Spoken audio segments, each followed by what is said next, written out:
It's a Gabway. There's a Gabway. And then What way. Is the Gabway? The right way, the most efficient way. No, it's the Gabway, and then it's the other way. That's what it is. I think about efficiency. I agree. Like, how do we solve the problem in the shortest amount of time?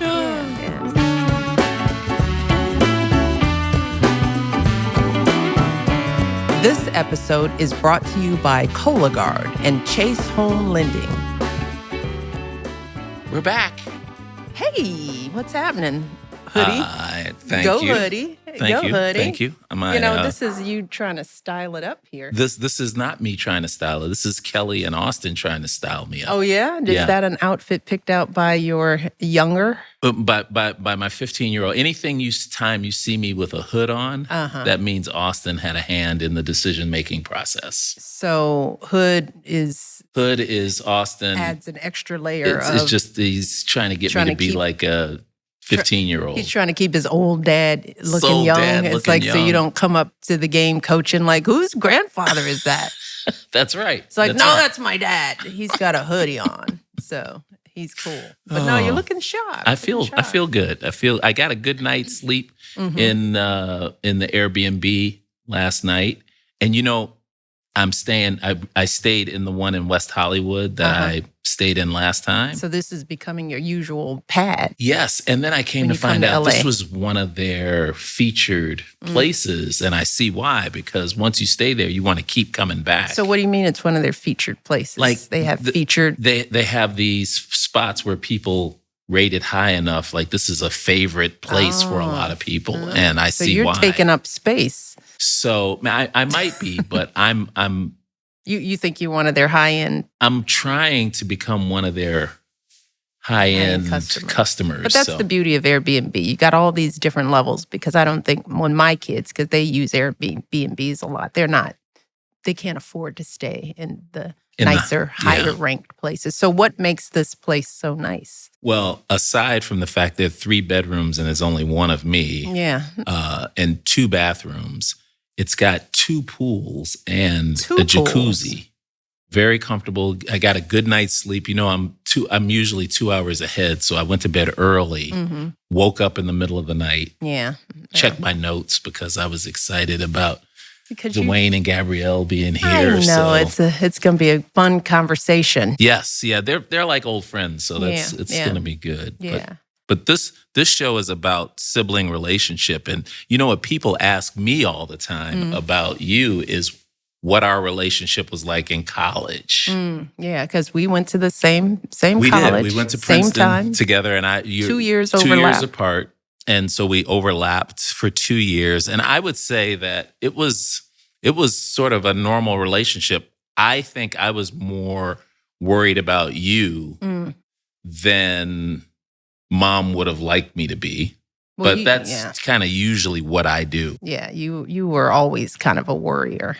But we didn't hang out together. No, it wasn't like we were going to the pub drinking beers together. But No. But whenever there was a party, we were usually both there together. And what people may not know about you is that you were a DJ. Correct. Craigy Craig on the mic. Yeah. You were Craigy Craig, I was Craigy Craig. So that was also another cool thing, because the handful of parties that we had, which were always at the Third World Center, you and who else did you DJ with? With Steve Mills. Steve also Williams. On the basketball team. Yeah, and William Murphy. Yeah, that's right. Murph. So what did you all, was your crew called something? It was called, oh my gosh, it was called the Playboy Crew. Oh. And we had these these orange jackets. Why? Because that's what people did back then. Were you all the Playboys? No, well, I wasn't a Playboy, but we might have had a couple of Playboys in our crew. Yeah, we were the Playboy Crew. We DJ'd most of the parties that took place while we were there. So that was pretty cool, having your big brother on the mic, Craigy Craig on the mic. So that was kind of cool. So I think, Mom and Dad raised us to be close but independent. Yeah. You know, and I think as a result, that's how it played out at college for us. You were not one to interfere in my love life. You weren't, although some people said that guys were a little cautious about stepping up. because of you. But I don't think it wasn't anything I would say or do. It was just think me being there. Your presence was there. But I didn't feel any different when you graduated. But I feel fortunate to have had you with me. I think as difficult of a transition as Princeton could have been for me, coming from public school, being a Black kid from the inner city, I think having you there really, helped give me a level of confidence and just sort of a place to land. Mm-hmm. Because every now and then we'd go out to dinner, or if you ever got invited by some Princeton booster or to go to dinner, which the basketball team got, you had sort of wealthy donors who kind of looked out for you. You would always bring me to these dinners. And I remember one dinner we went to, it's some older couple's house. The Georges, Mr. and Mrs. George. And they served artichokes. Yes. Do you remember that dinner? Remember. I had never. We had never had artichokes before. Imagine these two kids from the south side of Chicago. We're sitting in some big house in Princeton, New Jersey. I don't know where we were. We had table manners, but the first course was artichokes. And we had no idea what we were to doing. do with this. And I thought, because an artichoke looks like a cactus. Yes, it looks like it would stick you if you touched it. But then it's like you thought, is this a joke? Of all things to feed two Black kids from the inner city, you gonna start with artichokes? Really? But they told us about pulling the leaves off. And then scraping the little bit of artichoke, which I was like, on the leaf of an artichoke, there is nothing there. So I'm like, what are we doing? We're just sucking on, you dip it in some butter and lemon and you suck on it. And I was like, this is a joke. This is a joke. They're eating like plastic. It looked like a plastic plant. I don't even remember what else they served, but I remember that artichoke. Remember I couldn't. I think I was lost after that artichoke. Steak outside on a wood burning fire. Don't remember that. I just remember that artichoke. Yeah. Well. But anyway, so it was good. It was a good experience, and I think that as a result, it affected the way we our relationship into our adulthood. And I think we're talking about that today. We're talking about conflict resolution with siblings and as adults. Which is totally different thing. Yeah, when we were little, we just duked it out. I just hit you in the back. That's right. You just hit me, and I couldn't hit you back, and that was seemed fair to me. Yeah. But as we've gotten into adulthood, though, we don't have many conflicts. No, we don't. So, if we were to have any kind of conflict, how to resolve it, we just talk it over, right? I would think so, but it would depend on what it was, fortunately. But we can get into that in a moment. But we got some guests. We have some guests, and I am so excited with these two. And like I said at the outset, this is like having family on. First, we've got we've got Gabrielle Union and Dwyane Wade, and I want to start with Gabrielle. She's an actress and an executive producer, an activist, and best-selling author. She began her acting career in the 1990s and is known for her roles in films like Bring It On, 10 Things I Hate About You, The Perfect Find, and The Inspection, which I'm trying to see. Is there anything on there I haven't seen? I haven't seen The Inspection yet. Okay, you got time. And then there's my man Dwyane Wade, who's a former professional basketball player who's in the Hall of Fame and named to the top 75 players of all time. He won 3 National Basketball Association championships in 2006, 2012, and 2013. The ultimate power couple. As a member of the Miami Heat, he and Gabrielle Union have been married since 2014. And Dwyane tried to dunk on me at the president's birthday party when we were together. He doesn't remember this, of course, because he tries to dunk on everybody. But he tried to catch a body on me, and I just kind of tiptoed out of the way. So we can talk about that. So you technically weren't dunked on because you just moved out the way. I just tiptoed right out of the way. That's a good way not to get dunked on. I could see the look in it. He had business in his mind when he was coming toward me. So we have Gabrielle Union and Dwyane Wade. Come on out, gang. Hey, guys. Welcome to IMO. That's all right. Gotta get out the way. Yeah. I think that's some of the best advice for not getting dunked on. Step aside. Step aside. Hey, y'all. Hi. Welcome to IMO. How are you guys doing? Good. It's been an eventful 2025 so far. So half of it is just hang on. Just hang on. Like, where are we now? What are we doing? But yeah, through it all, we've got jokes. Yep. Like, thank God for humor. We got jokes. Yeah. Indeed. We just keep coming back to family. We keep finding new ways to family. Yeah. You know, we have new projects. We bought a place up where the farm country area in the meets country. the water. So what's happening up there? We need silence in our life. Oh, yeah. And a place where we can there's not as many distractions. Yeah. Where we can just kind of have real quality time. That's beautiful. Where there's very little cell service. Mm-hmm. And so nobody's on their phones like that because we can't get any service. So we're just really turning to each other. So it's been good though. That's awesome. That's awesome. So you guys now are old married couple.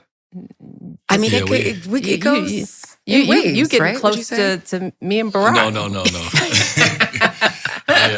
We're 10 years. We're 10 years in. I heard you say that you had 10 years where you didn't even like Barack. So I'm like, man, where is that coming in? You know, I just tell the truth. You know, it's like you have these periods, right? And if you're married for 30 years, you know, you just look at the odds. If you're going to be married 30 years and somebody told you a third of those times wouldn't be great, you'd still take the odds. You take those odds. Yeah. Those are great odds. The point being is that marriage is beautiful, but it's difficult.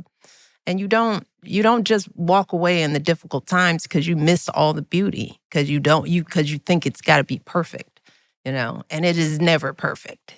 It just is, you know. It just is, and you keep going. You know, we had the fires, right? And so I'm always that person who, like, I stay in a place of I wish such and such would, right? So I think of every worst case scenario at all times, right? I know the escape routes. I know what I'm going to do. I know what I'm going to say. I'm ready, right? Yeah. Welcome to the club. Right? Well, and then so there's a fire. The fire breaks out because, you know, first day, of course, Dee was like, let's all pack a bag. Mm-hmm. We'll put the suitcase by the door. Yeah. First day comes, we don't actually evacuate. So he starts taking a couple things out that you need. Second day comes, we don't actually evacuate. Now there's more things out. Third day, it's like midday. It doesn't seem like we're going to evacuate. I'm looking out the window and I see this plume of white smoke. Man. So I Google, what does white smoke mean? And it says new fire. Oh. But I'm kind of in shock, right? You can see it. I can see it. It looks like it's on the other side of our neighbor's home. It's close. Wow. And it's not in the direction of any other fire. So I'm on all the apps. I'm like, did we miss a fire that started? Yeah. It had just started. Wow. Literally just started. And I'm just looking out the window. Like, and this guy comes home and he's like, it's go time. It's go time. And I'm like, I was in shock. But he turned into Liam Neeson. He turned into Liam Neeson, she said. I was jarred, but I still couldn't move. Right. I was slowly getting my medication. Like, what is happening? And he's like, what are you doing? What does go time mean? They say you have a plan until you get hit in the mouth. I heard a boxer say that. Yes. Everybody have a game plan until you get hit in the mouth. Right. At that point, we got hit in the mouth. And it was like a quick moment of hesitation. Yeah. And then it was like, no, it's go time. Go. We gotta go. Yeah. So I might have said it with a little... exuberance. Little bass in your voice. Yeah. It's go time. It was time to go. Like, okay. You know, I'm thinking about all the family. We gotta go. We gotta get everybody to safety. You thought about, like, which cars, right? Because you're thinking, if we come back to nothing, you know, like, at least the adults in our household, it's me, Dee, and my little sister who helps us raise Cobb. He pulls out the 3 most expensive cars. I've driven, me and my sister have driven none of it. That's like, we don't even know how to operate. I don't know how to turn on the radio. We don't know where exactly we're evacuating, just north. Like, me and Tracy are like, we're in, you know, these cars, and both of us are thinking, what is his deductible? If I crash this thing, like, how much is this going to cost? I couldn't, like, it was, but this man with a plan. Yeah. And in the end, in those times, it's like, you have family, because as many people as I've talked about, we have a number of friends who were affected by the fire. And, we ask the question, when it's go time, what do you take, right? And for so many people, when they looked at the stuff, what they really took was a little bit of, a lot of nothing. It was like, in the end, you just wanted to get out with the people that you love. I don't know if you guys felt that way, but a lot of people had clarity about their stuff and what really mattered in this instance when everything could be gone. The only thing I thought about that I didn't take, and I didn't take a lot, but really the photos and the pictures on the walls, and the memories and the moments. I know we have our iPhones and we have photos all in there, but it's a lot of photos that you cannot get back. And when I came back to the house, I was like, I would have really missed these. So that would be the one thing I would go back and say, get all the photos off the walls.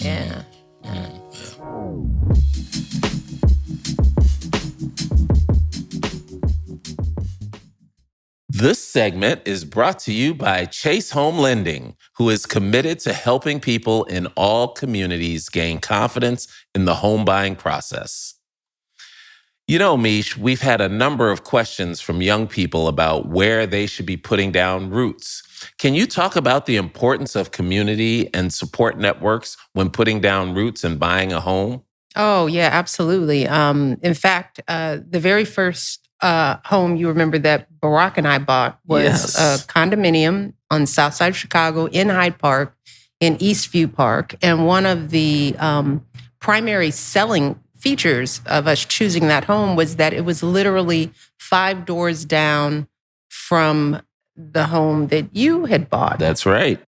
So it meant a lot for us to be able to be close to you as new home buyers. You guys had just gotten married, you and Janice, and you had just had Avery? Avery was the baby when we moved in there, and all of those homes were condos, right? So they were like apartments, but they were 2 and 3 bedroom places that were perfect for a fresh start or a first start in home buying. Yeah, and community for us as a family unit. We all lived very close from each other. Not everybody in our extended family were homeowners. Some people rented. But renting near people that you loved, when we grew up. It was like when we grew up. We were around the corner from 2 grandparents. And we lived above Aunt Robbie. We lived above our Aunt Robbie, and we lived about 15-minute drive from our paternal grandparents. We were used to being close to each other. And we could lean on each other. So in addition to, dealing with the new burdens of being homeowners, it was good to have family close by, do the proverbial dropping by for a cup of sugar, having some ready-made babysitters on hand. Yeah. And shoot, we have a different situation, but the same kind of community that we are providing for our younger kids. And I'm doing it in a different way. I'm in the community coaching their sports. Yeah. And that is a great way to meet new people, to have the kids socialize with different kind of folks that they don't go to school with. I've also spoken at the kids' schools. I have participated in their field day activities, but it's really important to invest in the communities that you live and are investing to buy a home. Yeah. And I got to imagine it was hard for you to accomplish this when you were in the White House. How did you do that? Well, it's still being a part of the broader Washington, D.C. community was important on a number of different levels. I wanted the broader community to feel like they had some connection to what was going on behind the gates of the White House.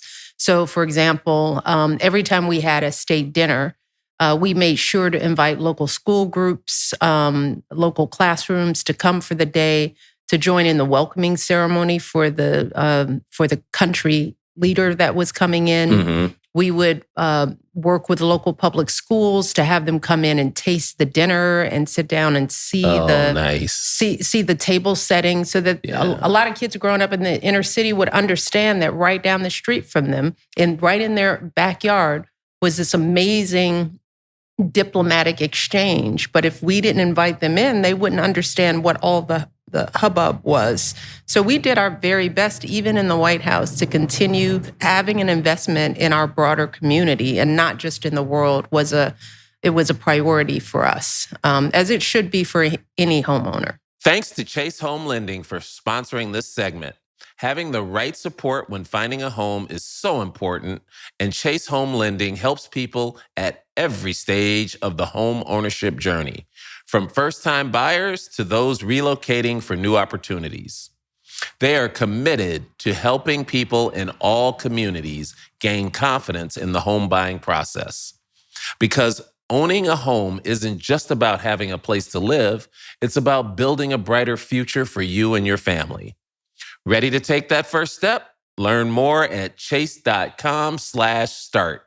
Member FDIC, Equal Housing Opportunity.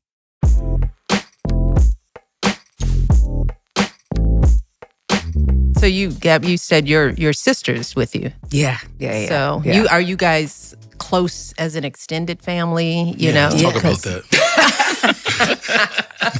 I see my little sister as a little sister. Like, we are 7 years apart. Like, there's three of us girls. Mm-hmm. Me and my older sister are 4, and then 7. Mm-hmm.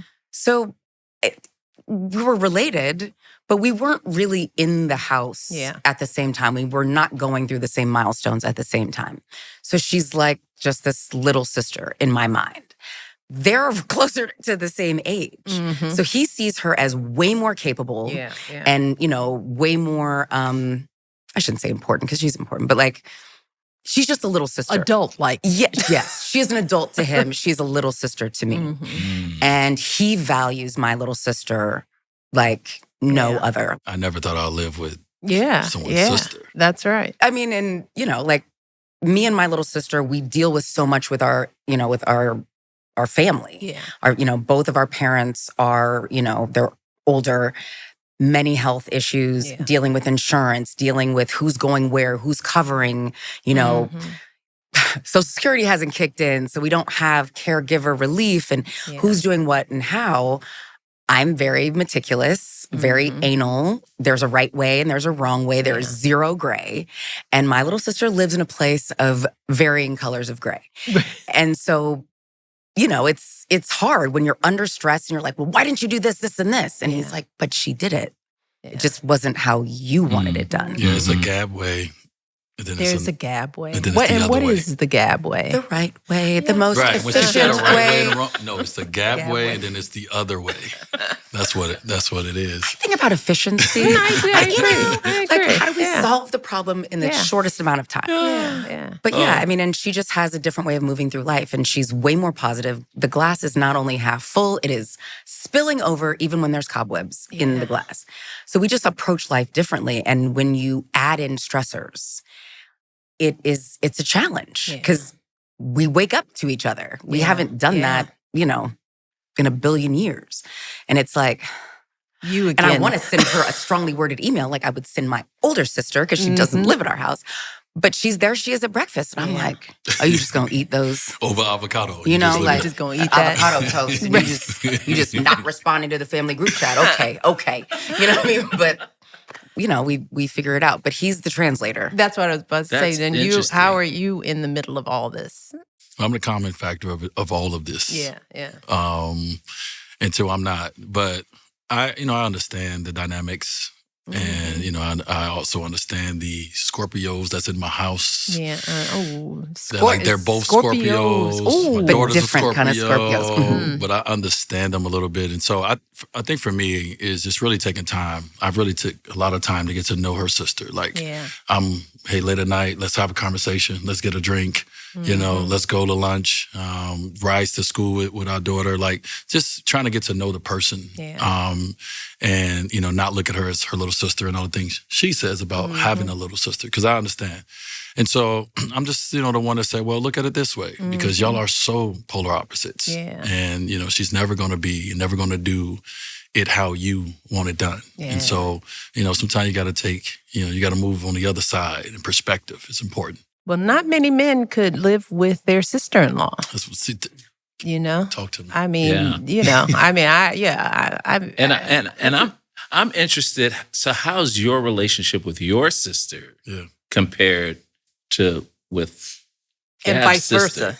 And vice versa. Yeah. Well, my relationship, I have 4 sisters, very, very different ages. Mm-hmm. One that I'm really, really close with because we have the same mother and father. Okay. And so our relationship is great. She raised me. It's a respect factor there on both sides. Mm-hmm. My other sisters are, we have same mom, different dads, and things of that nature. And so I give them space, and they give me space. And when they don't give me space, I give them more space.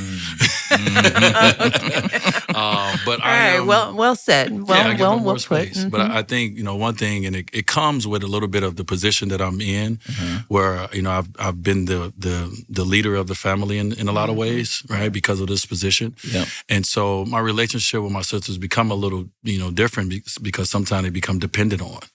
And that changes the brother-sister relationship when you have to depend on, each other, and especially in the financial way and all these other ways. And so, I give that space because I'm like the parent. I'm like, you know what? Think about that. Yeah. Think about that ask a little bit. Yeah, right. Let's sit on that for a moment. Yeah. So, yeah. And what about you? That age difference, like between him and his next oldest sister, you and Tregill are what? Like 5 years. 5 years apart. Mm-hmm. So when I first met his family, the older sisters who are closer in my age, immediately they got it. Good. Yeah, we're good in the hood. But like with Tregill, because she has been the protector. Yeah. She has been the watchdog. She has been the gatekeeper to keep him sane and to keep him, doing everything he needs to do without interference from anybody. And I'm like, but I'm not just for anybody. I just happen to be his wife. And I think, like before I got to the wife stage, like when we were just like, the very beginning, and it was like, I think him, Tregill and his mom were like, what do you want? Who are you? Who are you, you older lady? What do you want? What do you want? You cougar, cradle, like rotting. Yeah, like what are you? Cradle rotting. That's what she's trying to say. But I was like, actually, we both just got divorced. Yeah. So we're kind of in the same space. Like, I didn't have a kid at 20. Like, I'm still childless. Like, and I'm not racing to do that. So I'm straight. I got my own bank account. So I'm good. I just like him. We'll see where it goes. But it took some years really to like, earn their trust, and then also for them to earn my trust, so we can be comfortable equally. Right. And now, like, it's easy because we are all on the same side. So his mom and his sister Tregill, we tend to have the same complaints about the same things that we then want to take to him. And how do you not see this? See me and your mama and your sister, like, But now you got some She allies. got reinforcements now. Yeah. And once she got married, once his sister Tregill got married, now it's like, she gets it. Because she's coming into a relationship where he'd been married before and he has kids. And I was like, not so easy, is it? Not so easy, is it? But you want that grace, you give that grace, and eventually you receive that grace. So, But it's a learning curve for sure.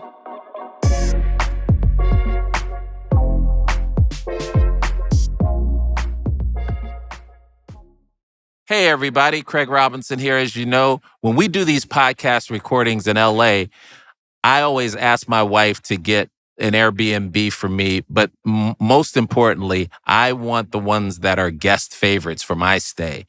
These are the most loved homes by other guests on Airbnb. And, we've got some trips as a family set up for our kids' AAU basketball tournaments, and they're in small towns all over the country. And we always book guest favorites when we go places that we haven't been before. That way, you make sure you get something that the other guests find really appealing. So when you are planning your next trip, try guest favorites. This episode of IMO is brought to you by Cologuard, a non-invasive colon cancer screening test. As it stands, colon cancer is on the rise in people under 50, which is why the American Cancer Society recommends that if you're at average risk, you begin screening at 45. Even if you live a healthy lifestyle and don't have symptoms, no one is at low risk for colon cancer. We want to make sure our listeners know that colon cancer can be treatable in 9 out of 10 people. But the key here is that it has to be caught early. With the Cologuard test, you can take control of your colon cancer screening through a prescription-based test with none of the prep that's required of a colonoscopy. Not only is the Cologuard test effective for colon cancer screening, but it can even detect precancer. And in addition to its convenience, the Cologuard test is also affordable. Most insured patients find they pay nothing out of pocket, with zero downtime, no special preparation, and a screening test that's delivered right to your door. Don't let your health take a back seat. So if you're 45 or older and at average risk, ask your healthcare provider about screening for colon cancer with the Cologuard test. You can also request a Cologuard prescription today at Cologuard.com/podcast. The Cologuard test is intended to screen adults 45 and older at average risk for colorectal cancer. Do not use a Cologuard test if you have adenomas, have inflammatory bowel disease and certain hereditary syndromes, or a personal or family history of colorectal cancer. The Cologuard test is not a replacement for colonoscopy in high-risk patients. Cologuard test performance in adults ages 45 to 49 is estimated based on a large clinical study of patients 50 and older. False positives and false negatives can occur. Cologuard is available by prescription only.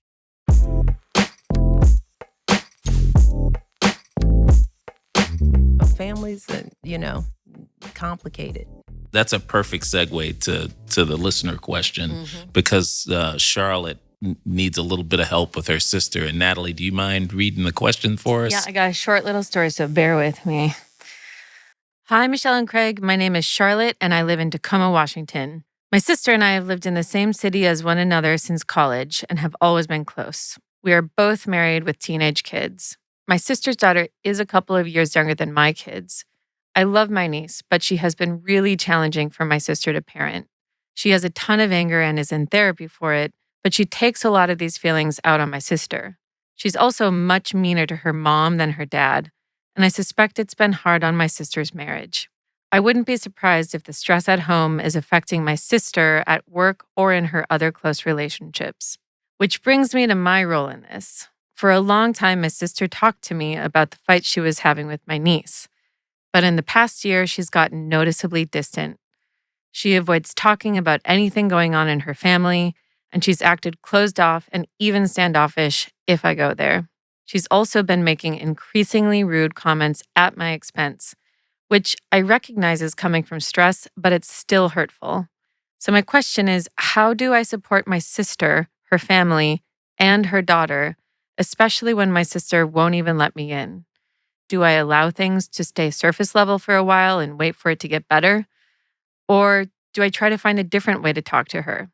Is there anything different I can do to support her or even her daughter better while also protecting our bond? Thanks, Charlotte.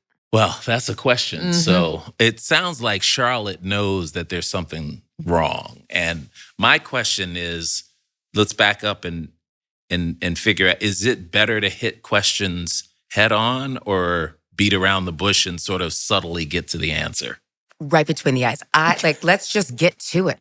Let's get to it. Nobody has, oodles and noodles of time these days. We all have families. Let me know. Because it could be something you could fix on a dime. Could be something you're just not really aware of. Could be your tone. Things you can adjust. But in this situation, I first would want to hear her sister's version of this. I want to hear from the sister's husband, because it doesn't sound like the sister has a lot of support. But I would also say that it's probably way worse than what her sister has shared. And it sounds like it has gotten to a place where it is so humiliating and so embarrassing and so hurtful that it's embarrassing to share that, especially if Charlotte's daughter is, doesn't have a lot of problems. It just sounds like you're imagining a judgment that is not happening. Or maybe it is. That's another question that we would probably have for Charlotte's sister. You know what I mean? So you are like, I bet you they're judging me because that's how you're really thinking about yourself. So I would rather keep distance than feel your judgmental eyes or whatever it is that, the sister is imagining that Charlotte's doing. Well, and you make a good point. We don't know the age dynamic is who's older, who's younger. There's probably some history there of, what that relationship has been. So, and like her taking shots at Charlotte, we got to turn this around because there's too much heat on me. There's too much heat on me, and I'm going to redirect it where I think the judgment is coming from. Except Charlotte's like, she feels like she's just taking strays because she's just trying to be supportive. But it's the assumption of judgment and, ridicule and whatever that is happening to me in the sister's mind. But in this situation, my advice would be you got to pull your sister aside and have the conversations you didn't have, because this is when bad dynamics get in the way of the future, right? Because it's, whatever is fueling the thing that's keeping Charlotte and her sister from being able to just have a straight up conversation, even though those conversations are hard. I mean, look, when Craig was going through his divorce from his first wife, I've said this time and time again, he did not tell me that they were having problems. I thought they were the Cosbys, I literally, so I went from, and I was close to my first sister-in-law, right? We lived down the street from one another. So sometimes things are bad. And it's just, as my brother said, he didn't want to pull us in because he didn't want us to start judging and if things worked out and so on and so forth. If things worked out, she would never get over it. But that wouldn't have been the case. I might have been mad, but she wouldn't have gotten but that's over why you need to have those conversations. Because right. It would have been better for him to come to me and say, Mish, I'm going to share something with you, but, I need you to keep a cool head because I have to have a safe place to come. We've since had that conversation, and I think this is why in his second marriage, we've approached the dynamic of brother and sister differently, and our communication is different because I don't want him to ever think that he could be in any kind of harm and that I would judge him. I might, I don't know how I'm going to react. If somebody's messing with my brother, my first reaction is buck up, I can't say that I'm not going to be that way, but I'd rather let me get through that, so that we can then step in and have the conversation. That's why that dynamic is important, because when stuff like this happens, you need your family, because Charlotte could be part of the solution to help her sister just be another voice at the table for her niece, because sometimes you can hear from somebody else what you cannot hear from your own parents, which is why the village is so important, So I would say, sit your sister down if you can. Try push through that pain or whatever it is, and help her know that she can share with you whatever it is without judgment, and you're there to help. Yeah. I was in Utah, and I had a speech to do. And I thought I did well. I'm sure you did. And then your sister came out. And I realized that they was crying when she got done. You see that answer she just had? That's how I felt in Utah. My perspective, I think we all could be right on our perspectives. And mine will come from an angle of watching my sister-in-law when she's around her sister. Also to my relationship with my sister. Sometimes you got to take it all the way back to the basics. And the basics to me is focus on your relationship just with your sister. Sometimes you just need your sister.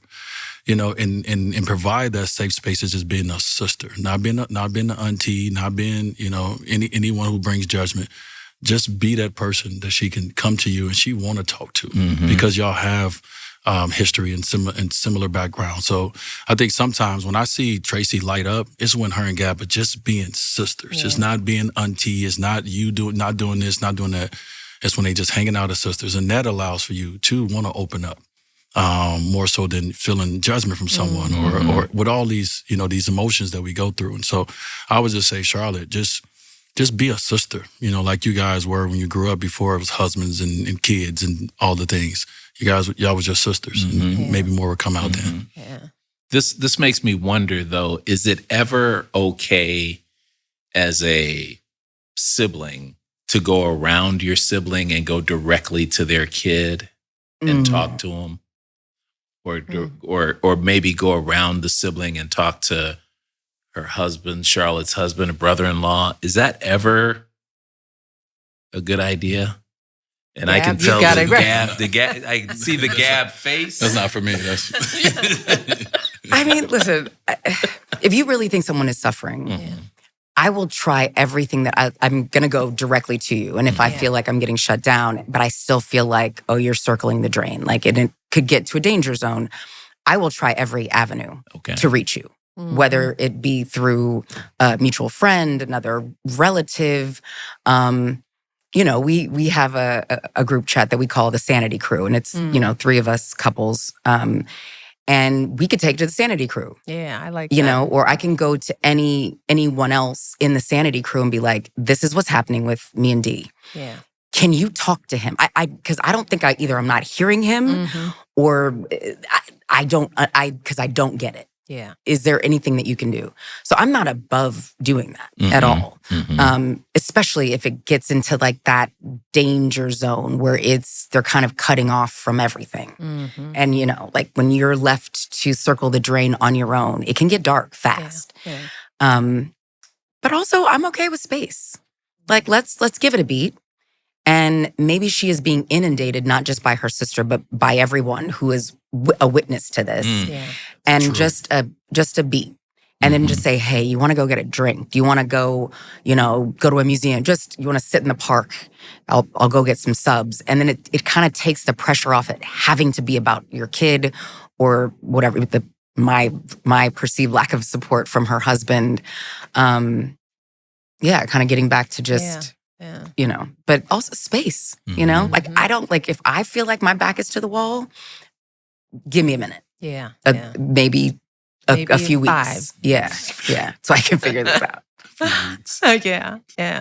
But Dwyane, I like what you said about just sometimes being with people, and it sounds like this family, Charlotte's family, they spend a lot of time together because they're having meals on a regular basis. They're in one another's homes enough that she sees what's happening with her niece. But when I think about what I might do in that situation, I would probably be cautious about saying something, especially if I'd gotten some pushback.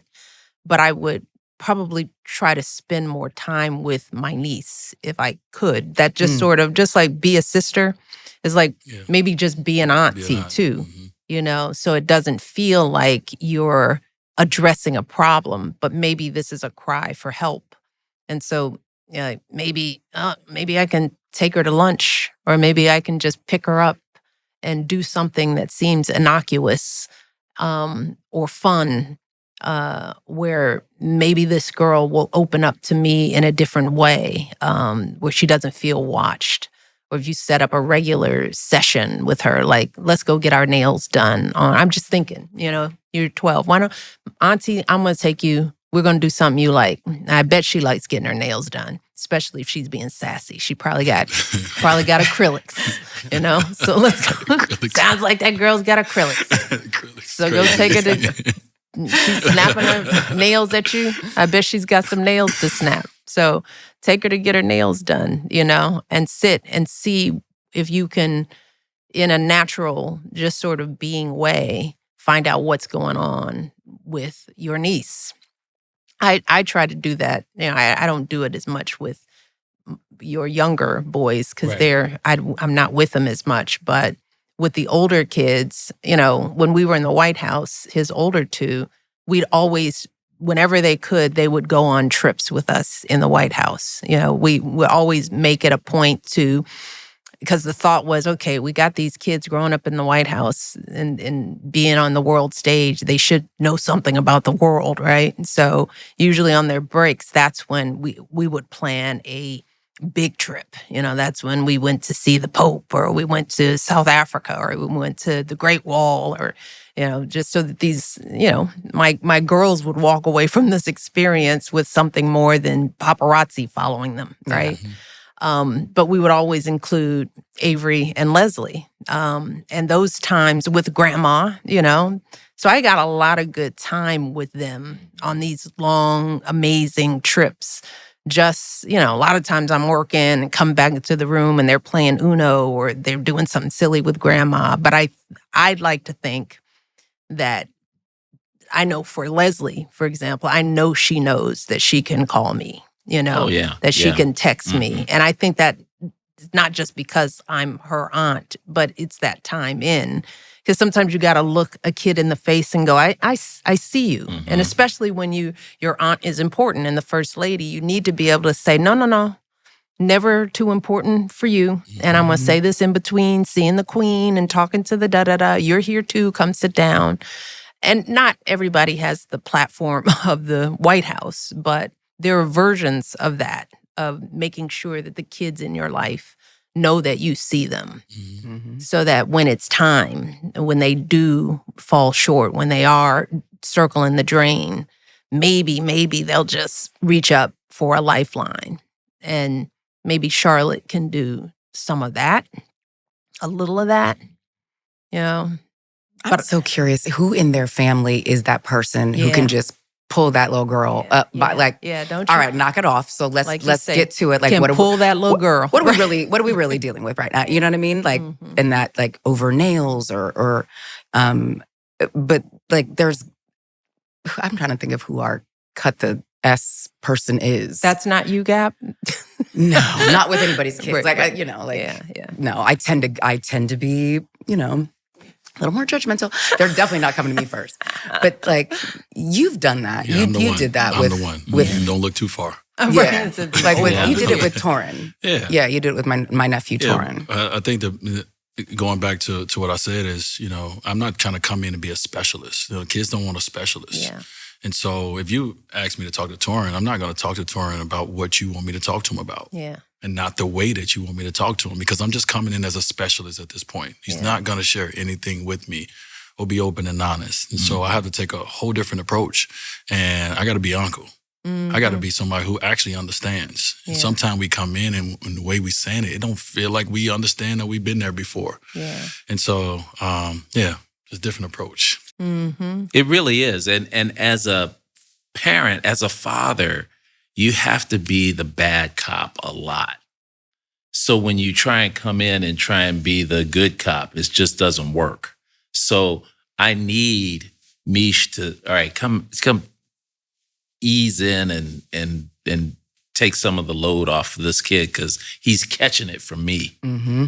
Or it's somebody in our communities, either another family member or one of our good friends who also knows the kids, who can come in and be like, well, just like you're saying, you can't come in as a that's a wonderful way of putting it. You coming in as a specialist. You can't just come in as the point guard telling guys what to do. You're the captain of the team. You got to come in and be a teammate. Yeah. And say, I'm suffering through stuff too. And what else is going on? I'm in it with you. Yeah. That's. I think that's helpful for Charlotte. But what are some other strategies we can give Charlotte? That's what I mean, because every family is different. And by us on the outside looking in, it's kind of tough. But I really feel like it doesn't have to be the people who are asking the questions. Like you said, there's got to be somebody in their community, in their village who can help. Well, what I think about is, and this doesn't help Charlotte in the immediate future, but if people are listening, it sort of reinforces the importance of establishing a good sibling dynamic, right? Because, as I try to tell my girls, you guys are all you have, really, and sometimes it's like, so before the problem gets where it is for Charlotte and her sister, where they aren't communicating, whatever that dynamic was, let's step back and just sort of talk about why it's important to parent and how do you parent your kids to have a good dynamic, because a lot of times bad sibling dynamic stems from some parent did, I always talk about the fact that I think that one of the things that helps our dynamic is that we're opposite genders, and brother, sister, especially little sister. Yeah. I always looked up to him, even though I know my mother loves her black son way more, I joke about this. She didn't love him more, but there's just I was a favorite. Black mother dynamic of Craig, he said I could, I was like, Mom, I'm the first lady. What more do I have to do? That's all She's right. like, Craig's here. He was Craigy Craig. Craig's in the house. I'm like, okay, we still going there. But, I was a fan too. And I think a lot of that is, if he were a girl, I'd probably hate him with that dynamic, because he was the beloved older, sibling. And, sometimes parents set that up thinking, well, you should be more like X and you shouldn't be, using the other child to help parent the other one, setting up, I want to talk a little bit about that because, there are a lot of people who are parenting siblings. There are a lot of people, how do we avoid that dynamic from happening? And how do we think about parenting differently? Because I tried never to compare my daughters as girls. I tried to avoid even, for example, having conversations about grades at the table, right? Or who did what better, not to say that we couldn't reward, but I tried never to, well, you tell us and now you report out, because the younger sibling is always catching up to the older one, But I always tried to be mindful of that, especially with two girls, of how do I love them both, parent them both, but keep my parenting neutral enough that they don't feel like they're competing with one another. But I think about that to this day to make sure that doesn't happen. I don't know about how you guys think about that. I mean, there's 3 girls in our house. And my parents initially, they were like, we're going to, have 4 years between the first and the second, with the thought of, as we have to start paying for college, one's still in high school. And by the time that one is out of, so they could afford it. Perhaps my little sister, who came 7 years after me, I said accident. They said, no, it was a plan. But it created such a weird space dynamic where my older sister became like a mom. You know what I mean? My older sister was doing all of the parent type of stuff at a younger age because both my parents worked and did overtime. And, they were both going to college when, we were very young. So a lot fell on her and it never changed. Yeah. Like to this day.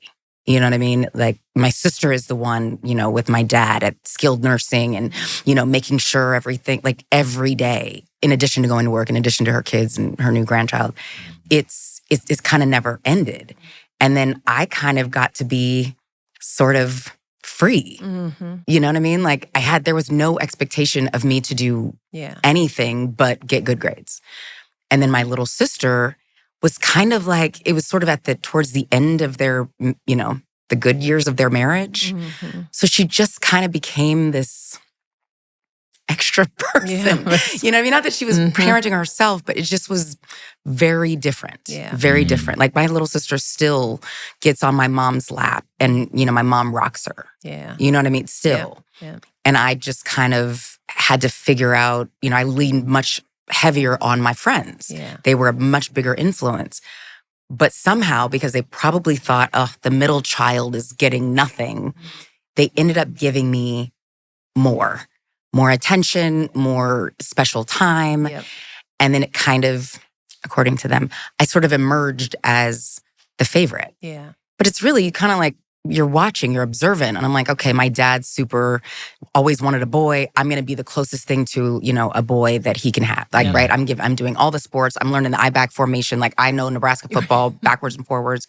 But then my mom is like very, cultured, and she likes museums and, all of that. I'm like, bet I'm there. Like, I become a history buff. Like, we used to go to the newsstand and buy newspapers from around the world. And, so I tried to appeal to, you kind of appeal to their ego. You were the politician. You were in the middle. You had also temperamentally, you had that ability. I'd say this to Barack when it comes to, our oldest, Malia, is very much, she is, she's going to figure out who you are, what do you like, and let's discuss, right?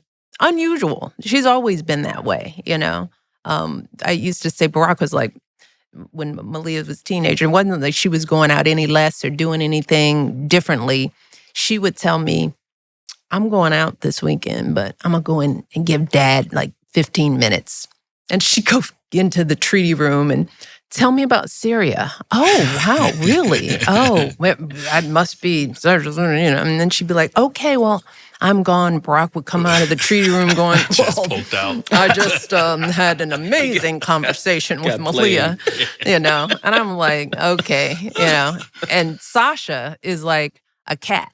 She's like, don't touch me, don't pet me, I'm not pleasing you, you come to me, And Barack's like, well, she's difficult. I was like, no, the first one was a pleaser, right? And it was just temperamentally, they're still like that, right? Mm-hmm. So, if you're not sort of understanding the temperament, so you were probably temperamentally somebody who just understood people dynamic in a different way, right? You have to be a chameleon. You have to be a chameleon. And if you can be a chameleon, but some people parent to one child or one personality child, but then you have three.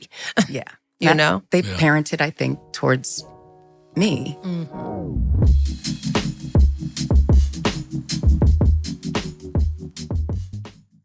This back-to-school season, spend less on your kids with Amazon. I remember when my wife Kelly and I would be running around to a million different stores chasing down spiral notebooks, lunchboxes, and that one specific calculator that somehow every math teacher requires. And look, I love my kids, but I don't love fighting over the last pack of highlighters in a crowded store at 7 p.m. on a Tuesday. That's why I love Amazon. Amazon has everything for back to school. Backpacks, pencils, clothes, snacks, and even those dry erase markers the teachers secretly hoard. All delivered fast, right to my doorstep. One click, no stress, boom. And the best part? I can shop from my couch. With my now 15-year-old and 13-year-old, I grab their school supply list and I'm all set. Now, instead of running around town stressed out, I get to actually enjoy the last days of summer with my kids. We're doing movie nights, bike rides, even, dare I say, back-to-school fashion shows in the living room. Parents, do yourself a favor. Go to Amazon. Get your back-to-school checklist done in like 5 minutes while saving a few bucks. So remember, with Amazon's low back-to-school prices, just spend less on your kids, because every dollar you don't spend on them is a dollar you haven't spent on them.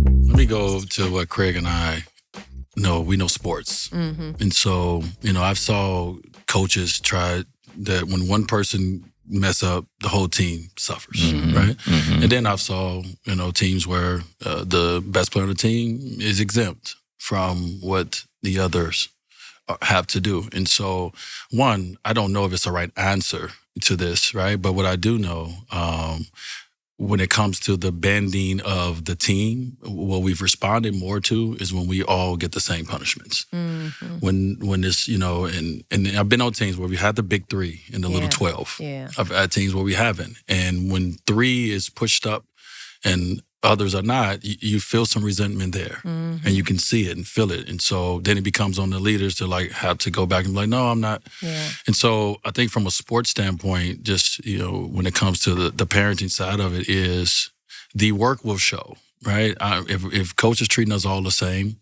how do I get more? I'm going to do more work. Yeah. And so I think when it comes to parenting, it's coming in, understanding that they're all individual. But here's the rules and here's the regulations, and you're going to show me what you deserve and what you should have, not anything else. And it's going to be from your work. And that's kind of how, I approached a relationship with, I've had a son since I was 23 all the way down to Cobb at 6. I approached a relationship with each one of them as individuals, but also too, I love Cobb. That's my baby, but I'm on her too, because your work has to show when you want certain things. If not, we don't get those. And so I go sports. We just had this we just had this heated discussion the other day, because he's never raised girls. Yeah. And I grew up with 3 girls. Yeah. And you can see how our father spoke to us and how the tones he used and the analogies, how it's impacted all of us to this day when it comes to the men in our lives and the choices we've made surrounding men. And so I'm like, okay, feels a little harsh, but also trying to figure out what is the balance? Like, how do you break them of a habit without breaking them? Yeah. And it's a very delicate balance. And each kid is so different. And Kav, like, I came into the rescue and wrong answer. And it came back to bite me very fast. Karma came so fast. And I don't even remember what I said to her that caused her to be staring me down all day Sunday. I don't remember. I told her to I don't know, stop doing something. We had a little play date or whatever. And she was like, She gave you the all look. Hours. She's on the trampoline across the yard. So is it is it different? You can coach her a certain way, but you can't. I don't know if I can. I am. Yeah. I am, and it has to start. And she's 6, and so and I'm her basketball coach right now, right? I'm the one who's training her, and I told her mom, I said, her and I relationship is going to be a little different on the court, because the things the things she's going to have to do to want to be a great athlete. When she said, "Oh, I want to be better than Angie Reese." Okay. You said I hear you. And so the things you're gonna have to do, you're not gonna want to do. And so, my tone gonna be a little different than your mom's. I'm gonna look at our conversation gonna be a little different. And so I believe from my understanding, she respects it. She respects the way that I communicate. But she don't like it. But I can see her right away when we get done with that moment. She comes, we hug, we don't miss a beat. And she's not staring me down. We on the couch. So it's a different dynamic that we have. Not saying her mom needs to have that dynamic. Right. But it's just, this is how this is going to go. I'm coached at. Yeah. But to get back to Charlotte, it really feels like she should be focused first on her relationship with her sister. Yeah, I think we all first agree and foremost on that. Yeah, because that's the thing she can control, right? There you go. And control is a strong word, but it's the closest and most real relationship in this dynamic. So I think we all agree at this table in our opinion. Yes. Yeah. Whew. I want to be there for like Easter. I know, really. For the next family gathering. I want to know what advice she took, what direction she went in. I None know. of our advice. Right, really. She's like, they were all wrong.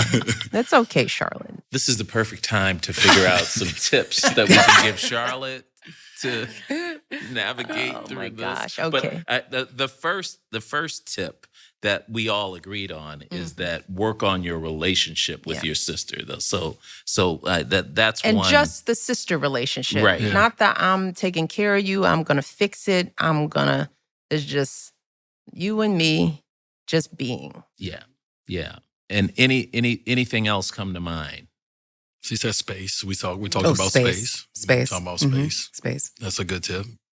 So Siblings need it. Yeah. And also, Charlie, this is a good, time to be a little introspective. Like, is there something that you are doing, Charlotte, that could be the thing that doesn't allow your sister to want to tell you? As my husband has pointed out numerous times with me and my little sister, I had to check myself because I'm not the warm and fuzzy, come to me with your problems. I'm the person you come to when you're ready to solve it. Mm-hmm. But the listening and the, getting to know like how this, the situation started, no, that's not me.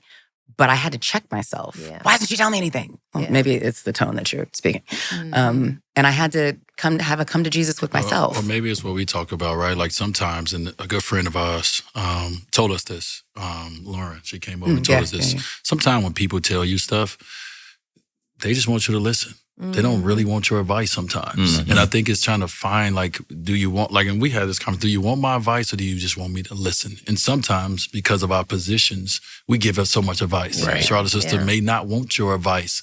She just may want you to just be there. That's a great point. Listen. Yeah. And not always give your 2 cents. Mm-hmm. Yep. Mm-hmm. Excellent. Anything else? Any more tips? No, I think that's pretty thorough. I think the overall, my message to the listening audience is, let's start with the thinking about how we parent our children as siblings. That, what choices as parents are we making that can affect that dynamic? And is that something that we as parents can look at in terms of how we talk to our children, how we compare them, how we set them up? Because if we want our kids to have this foundation and this relationship going forward, it starts when they're little, and it oftentimes is very impacted by how parents parent, and that's just as important as what you do to the individual. Is how do you create the bond among your children? That requires work and thought. Whew. And time. And intention. Yeah. Consistency. Well, you guys, thank you for this. Thank you. Thank you guys. Giving us a lot to think about. No, really. Yeah.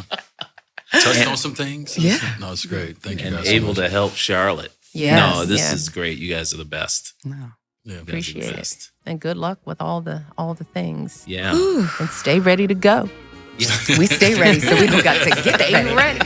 Let's go. It's go time.